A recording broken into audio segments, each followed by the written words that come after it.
Good morning students. आज हम पढ़ेंगे chapter 2 of first book volume 1 CBSE 12th students, change in profit sharing ratio among the existing partners.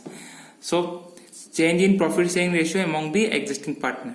तो आज का मैं इस बार वीडियो जो बना रहा हूँ वो मैं बुक से ही बना रहा हूँ। मैंने व्हाइट बोर्ड का इस्तेमाल नहीं किया है due to video not coming good. तो देखते हैं इस चैप्टर में क्या लिखा हुआ है, learning objectives. I hope everyone will be clear about this chapter after watching my video. After starting this chapter you should be able to understand. जो बुक में लिखा हुआ है मैं वही पढ़ा रहा हूँ, ठीक है। Reconstitution of a partnership firm, sacrificing ratio, gaining ratio. Number 4 में लिखा हुआ है goodwill, meaning, definition, factors affecting the value of goodwill and nature of goodwill, methods of valuation of goodwill. Last में लिखा है when there is change in profit sharing ratio of existing partners. उसमें क्या लिखा हुआ है, अकाउंटिंग ट्रीटमेंट ऑफ गुडविल। अगर profit sharing ratio change हो जाता है तो गुडविल का ट्रीटमेंट कैसे करेंगे। नंबर 2 में लिखा हुआ है accounting treatment of reserve and accumulated profits. और नंबर 3 में accounting for revaluation of assets and liabilities. तो दोस्तों आगे आपका क्या लिखा हुआ है, reconstitution of a partnership firm. Reconstitution of a partnership firm, constitution होता है ऑलरेडी है, रिकॉन्स्टिट्यूशन माने वापस होना दोबारा। तो देखिए इस लाइन आगे लिखा हुआ क्या है, partnership is the result of an agreement between person for sharing the profit of a business. Partnership दो, आपको पहले चैप्टर में मैंने बताया कि पार्टनरशिप में 2 पर्सन चाहिए, उनके बीच में एग्रीमेंट भी होता है। तो पार्टनरशिप यही बोल रहा है कि पार्टनरशिप एक एग्रीमेंट के तहत आता है और वो किस लिए 2 पर्सन साथ में ज्वाइंटली बिजनेस करते हैं for sharing the profit of a business.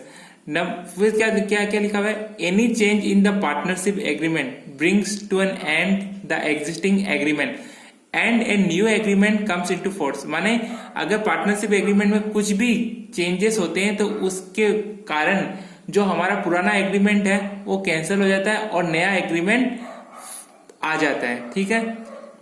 तो अब आप देखिए, directly I am coming to last line, reconstitution of the firm may happen in the following circumstances. Reconstitution किस तहत होती है। Number 1, change in profit sharing ratio among the existing partners.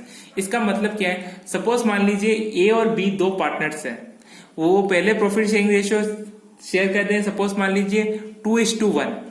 अब आपस में उनका विवाद है या कोई मसला है तो उस वजह से वो लोग प्रॉफिट शेयरिंग रेशियो चेंज करना चाहते हैं। तो वो लोग चाहते हैं कि सपोज मान लीजिए दोनों पार्टनर चाहते हैं इक्वली प्रॉफिट शेयरिंग रेशियो बटे, या चाहते हैं कि उनका रेशियो 3:1 हो जाए, या चाहते हैं कि उनका रेशियो 4:1 हो जाए। यानी पहले रेशियो था 2:1, बाद में वो इक्वली करना चाहते हैं रेशियो, या 3:1 करना चाहते हैं, या 4:1 करते हैं। तो इस तहत क्या हुआ, उनका जो पुराना रेशियो था 2:1, अब नया रेशियो क्या एग्रीमेंट में लिखा हुआ है 3:1। तो इससे क्या होगा, दोनों पार्टनर्स अगर चाहते हैं कि उनका रेशियो चेंज हो तो पुराना एग्रीमेंट कैंसिल हो जाएगा और नया एग्रीमेंट जो रेशियो है 3:1 लागू हो जाएगा। दोनों के प्रॉफिट शेयरिंग रेशियो में 3:1 में शेयर करेंगे, ठीक है। Number 2, admission of a new partner.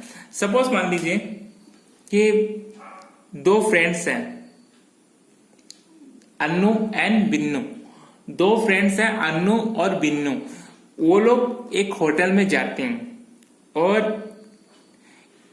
अब होटल तो खुल रही है कल से, 8 तारीख है, 8 जून को गवर्नमेंट ने निर्देश दिया है कि होटल खोलने के लिए। तो दोनों ने फ्रेंड्स ने ऑर्डर दिया पनीर की सब्जी खाने का, मटर पनीर सब्जी। दे ऑफ ऑर्डर मटर पनीर सब्जी। सपोज मान लीजिए उन्होंने 1 प्लेट पनीर मसाला ऑर्डर दिया हुआ है और वो सर्व होने के लिए आ रहा है, ठीक है। तो उनका वो पनीर की सब्जी क्या शेयर करेंगे, इक्वली करेंगे, फ्रेंड्स है तो सपोज हाफ हाफ करते हैं, ठीक है। लेकिन जैसे ही वो लोग खाने वाले थे उनका एक फ्रेंड और आके टपक पड़ा उसी होटल में। तो वो जो एक प्लेट ऑर्डर की थी पनीर की सब्जी की, तो उन्होंने क्या किया था, पहले तो वो लोग के बीच में ही था तो वो लोग 50-50 में भाग कर रहे थे। अब अगर वो नया पार्टनर अगर आ जाता है तो उनका हो जाता है 1/3 1/3 1/3। सपोज से आप मान लीजिए A:B है, वो लोग ने पनीर मसाला सब्जी ऑर्डर किया और उन लोग ने हाफ ली, यानी 1:1 थी रेशियो। अब एक पार्टनर अगर और आ जाता है तो उसको भी तो खिलाना पड़ेगा, ठीक है। तो आपका रेशियो क्या हो गया 1:1:1। तो देखिए पहले उनको मिल रहा था हाफ यानी 50-50%, अब मिलेगा 1/3 1/3 1/3, that is 33.33%, 33.33%, 33.33%। Okay, that was related to admission of a new partner। Number 3 में आता है retirement of an existing partners. Suppose मान लीजिए कि एक फार्म में 2 पार्टनर है, अगर एक पार्टनर रिटायरमेंट हो जाता है तो वो तो पार्टनरशिप ही खत्म हो जाती है, क्योंकि पार्टनरशिप के लिए तो दो पर्सन की आवश्यकता है। अगर एक पर्सन रिटायरमेंट हो रहा है तो पार्टनरशिप एग्रीमेंट ही खत्म हो जाएगा। That result in reconstitution of a partnership firm. और मान लीजिए अगर 3 पार्टनर्स है तो एक पार्टनर छोड़ना चाहता है तो वो छोड़ के चला गया, तो दोनों पार्टनर टेक ओवर करेंगे बिजनेस को।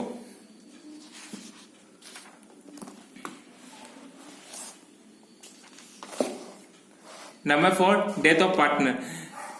कोई पार्टनर की अगर मृत्यु हो जाए तभी भी प्रॉफिट शेयरिंग रेशियो चेंज हो जाता है, ठीक है।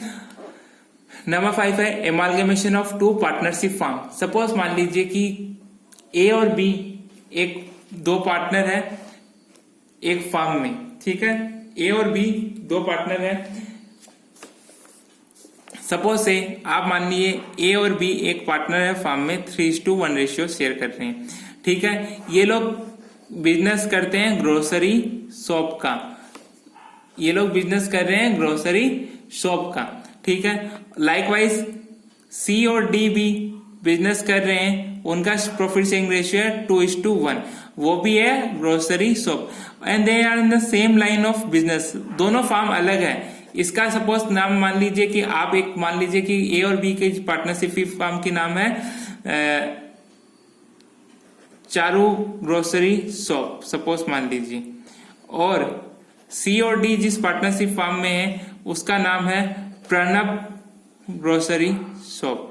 तो देखिए ये लोग एक ही लोकेशन में ये लोग बिजनेस करते हैं, और आपस में ए और बी और सी और डी का रिलेशन ये है कि ये दोनों काका बाबा के बेटे हैं, ठीक है। तो रिश्तों के अनुसार ये हो गए आपस में भाई। तो इन्होंने एक तय किया कि हम लोग दोनों ग्रोसरी शॉप को एमालगेमेट कर दे, यानी ये लोग दोनों चाहते हैं कि ये दोनों फार्म एक ही फार्म हो जाए, और profit sharing ratio A B और सी और डी करेंगे इक्वली 1:1:1। माई एग्जाम्पल में differ from the what have been given in the your book, but summary यही है कि दोनों पार्टनरशिप फार्म एमालगेमेट हो रहे हैं, ठीक है। तो इसलिए रेशियो ये लोग कर लिए हैं 1:1:1:1। आपको शायद दिख रहा होगा 1:1:1। आई होप इट्स क्लियर, ठीक है। ये है रिकॉन्स्टिट्यूशन ऑफ पार्टनरशिप फार्म। तो कभी क्वेश्चन आता है रिकॉन्स्टिट्यूशन ऑफ पार्टनरशिप फार्म में आपके क्या क्या मतलब किस कारण रिकॉन्स्टिट्यूशन हो सकता है। तो ये 5 पॉइंट है कि profit sharing ratio, change in profit sharing ratio among the existing partners, अगर आपस में ही एग्जिस्टिंग पार्टनर्स के बीच में प्रॉफिट शेयरिंग रेशियो चेंज हो जाए, या एडमिशन या रिटायरमेंट या डेथ ऑफ पार्टनर या एमालगमेशन ऑफ पार्टनरशिप फार्म, ठीक है। ये 5 फैक्टर्स है जिसकी वजह से पार्टनरशिप फार्म तो था ही ऑलरेडी, लेकिन रिकॉन्स्टिट्यूट हो सकता है, ठीक है। We are coming to page number 2.3, page number 2.3, ठीक है। इस चैप्टर में मेन अध्याय है हम लोग का गुडविल को जानने के लिए, ठीक है। तो मैं पढ़ रहा हूं, goodwill means the good name. Illustration 1 और 2 को स्किप कर दीजिएगा। Goodwill means the good name और the reputation earned by a firm through the hard work and honesty of its owners. Goodwill, देखिए कोई भी आज बिजनेस फर्म है तो आज जैसे रतन टाटा है, टाटा ग्रुप ऑफ कंपनी है, रिलायंस कंपनी है, उनके ऊपर लोगों का पूर्ण विश्वास क्यों है? क्योंकि उन्होंने इतने सालों से अपनी बिजनेस फर्म्स को उस स्तर पर लेके आए कि लोग उन पर विश्वास करें। तो इस गुडविल माने क्या हुआ, गुड नेम। और ये सब मतलब अगर बोले तो ये बोलते हैं कि हमारे पूर्वजों की जो मतलब रेपुटेशन है उसकी वजह से उस फार्म की गुडविल है आज भी। ठीक है, तो ये हार्डवर्क और ऑनेस्टी ऑफ इट्स ऑनर्स के थ्रू कमाया जाता है। ठीक है, आपको इतना ही पढ़ना है, फर्स्ट लाइन ओनली। और डेफिनेशन में आप पढ़िए, the term goodwill is generally used to denote the benefit arising from connection and reputation. Mainly it's because of reputation that your firm is earning goodwill. ठीक है, आपको इतना ही पढ़ना है गुडविल के बारे में। अब आइए, ये जो डेफिनेशन था, the term goodwill is generally used to denote the benefit arising from reputation, connection and reputation. The definition was given by Lord Linley. ठीक है, अब हम आते हैं कैरेक्टरिस्टिक्स और फीचर्स ऑफ पार्टनरशिप। कैरेक्टरिस्टिक और फीचर्स ऑफ गुडविल, कैरेक्टरिस्टिक्स और features of goodwill. तो गुडविल की क्या क्या फीचर्स है? तो गुडविल की फीचर्स है सबसे पहली कि ये एक इंटेंजिबल एसेट्स है। देखिए, गुडविल रेपुटेशन है, सब कुछ है, कनेक्शंस है, लेकिन गुडविल को ना तो देख नहीं सकते। ठीक है, goodwill belongs to the category of intangible assets such as patents, trademark, copyrights. It does not suffer wear and tear, and as such the question of depreciation does not arise on it as it is the case of other assets. तो आपको simply यही है कि ये एक intangible assets है, it is a valuable assets. आज जिस फर्म की गुडविल होगी उसका रेपुटेशन ज्यादा है तो उसकी नेटवर्थ यानी उसकी संपत्ति भी ज्यादा ही होगी as compare to other firms. Number 3, it is helpful in earning excess profits. अगर जिस फर्म की गुडविल होगी, लोग तो कस्टमर्स तो उन्हीं के पास जाएंगे, और कस्टमर जाएंगे तो बिजनेस फर्म ग्रो होगा, और बिजनेस फर्म ग्रो होगा तो वो फर्म प्रॉफिट ज्यादा कमाएगी। ठीक है, number 4, its value is liable to constant fluctuation. ठीक है, लेकिन ये फ्लक्चुएट होती रहती है गुडविल की value. It depends on time, समय समय की बात है। Number 5, it is valuable only when entire business is sold. कोई भी गुडविल की एग्जैक्ट वैल्यू तब तक पता नहीं लगा सकता जब तक वो बिजनेस बिकाऊ ना हो जाए। ठीक है, number 6, it is difficult to place an exact value on goodwill. That's what I have told right now कि एग्जैक्ट वैल्यू पता नहीं चलती जब तक वो बिजनेस सोल्ड नहीं होता। ठीक है, now come two factors affecting the value of goodwill. The next topic, factors affecting the value of goodwill. क्या क्या फैक्टर्स है? नंबर 1, इसमें ज्यादा नहीं पढ़ने अपन को, बस 3 पॉइंट्स ही हमें पढ़ना है जो सीबीएसई बोर्ड ट्राई करके पूछती है। Number 1, favourable location of the business. ठीक है, if the business is located at a convenient और prominent place, it will attract more customers and therefore will have more goodwill. Suppose मान लीजिए अगर आपकी दुकान in the heart of the town है, आपकी दुकान अगर हार्ट ऑफ द टाउन में है अगर है तो उसकी गुडविल ज्यादा होगी क्योंकि कस्टमर्स वहीं आएंगे as compare to remote areas और village area, rural area. Rural area में आज दुकान कर लीजिए, वो इतनी नहीं चलती जितनी अगर टाउन में के बीच में अगर आपकी दुकान होगी तो वो ज्यादा चलेगी। ठीक है, नंबर 2, एफिशिएंसी ऑफ मैनेजमेंट।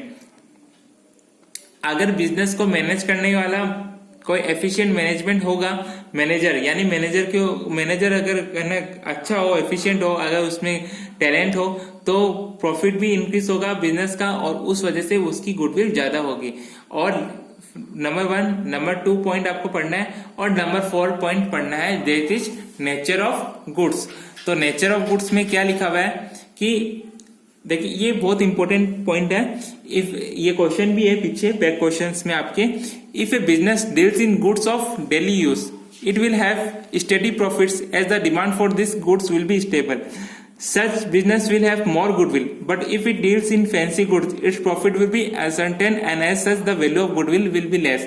अभी आपको कोरोना के इस महामारी के चलते जहाँ सब दुकानें बंद हो गई थी, लेकिन एसेंशियल गुड्स जैसे कि खाने की सामग्रियां वही दुकानें खुली थी तो उनकी गुडविल ज्यादा है।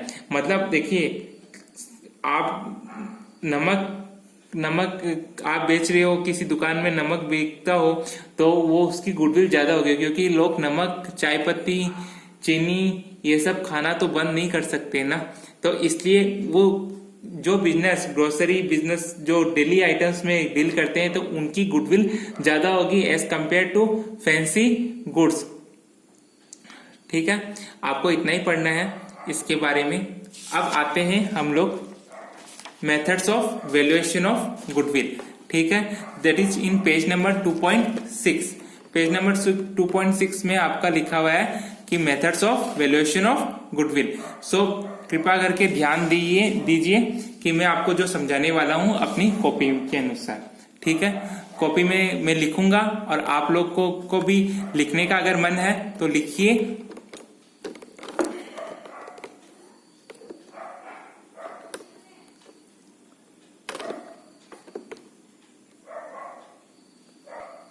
हाँ, तो मेथड्स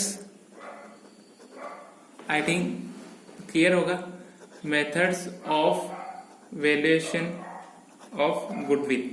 ठीक है, तो methods of valuation of goodwill में जिस हिसाब से बताया गया है, आपके पास 3 मेथड है। एक है एवरेज प्रॉफिट मेथड और एक है सुपर प्रॉफिट मेथड। आपके बुक में लिखा हुआ है ये वाली बात, super profit method, average profit, super profit method and then capitalisation method. ठीक है, तो ये 3 मेथड है, average profit, super profit method and capitalisation method. ठीक है, तो